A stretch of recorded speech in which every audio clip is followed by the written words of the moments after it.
Parfois quand on veut réaliser une guirlande de ballons, on peut être perdu si on n'a pas forcément l'habitude justement de réaliser une guirlande de ballons. Je tiens à préciser, les guirlandes de ballons et les arches de ballons, ce n'est pas du tout la même chose. Le sujet qu'on va aborder aujourd'hui, c'est les choses essentielles pour réaliser une guirlande de ballons. Alors déjà, il faut savoir qu'il existe des kits prédéfinis avec des guirlandes de ballons. Par exemple ici, j'en ai 3.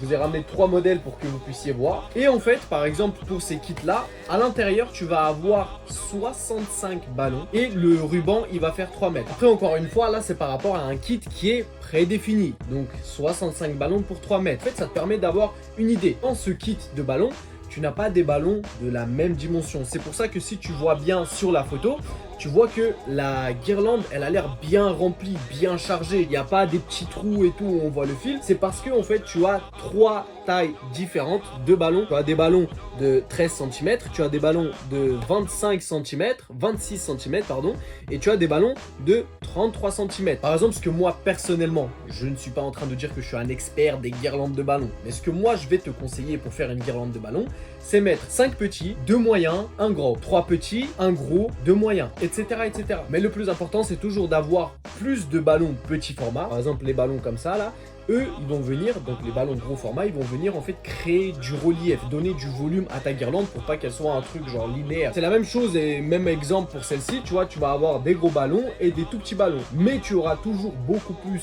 de petits ballons que de gros ballons.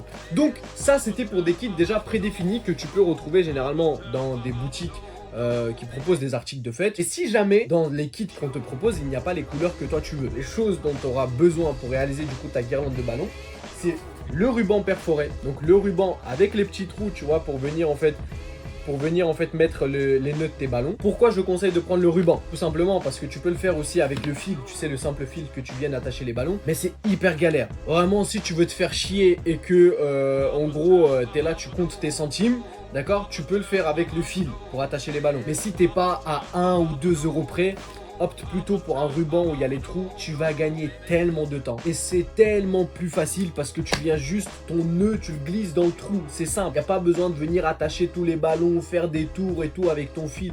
Laisse tomber. Donc vraiment, je te conseille de prendre un ruban si tu peux. La deuxième chose dont tu auras besoin, c'est des ballons. Et là, encore une fois, comme je te l'ai dit, je te conseille de prendre des ballons de petit format et des ballons de gros format pour donner tout simplement en fait du relief à ta guirlande, pour donner du volume. Donc là par exemple on a des ballons qui font 13 cm, donc c'est les ballons tout petits. Par rapport à un kit, c'est vraiment les ballons tout petits qui sont là. Et là par exemple j'ai des ballons qui font 28-30 cm. Donc 28-30 cm, ça va être des ballons qui sont un tout petit peu plus petits que les ballons qui sont là. Et c'est vraiment tout ce que tu as besoin pour réaliser une guirlande de ballons. Si jamais tu as déjà tous les articles dont tu as besoin pour réaliser ta guirlande de ballons, mais que tu galères à savoir comment bien gonfler tes ballons latex parce que tu as peur de les faire éclater, je t'ai fait une vidéo juste là où je te montre plus ou moins la taille que devraient avoir des ballons de 13 cm par exemple, donc ceux-là, et des ballons de 28-30 cm, donc ceux-là. La vidéo est juste là.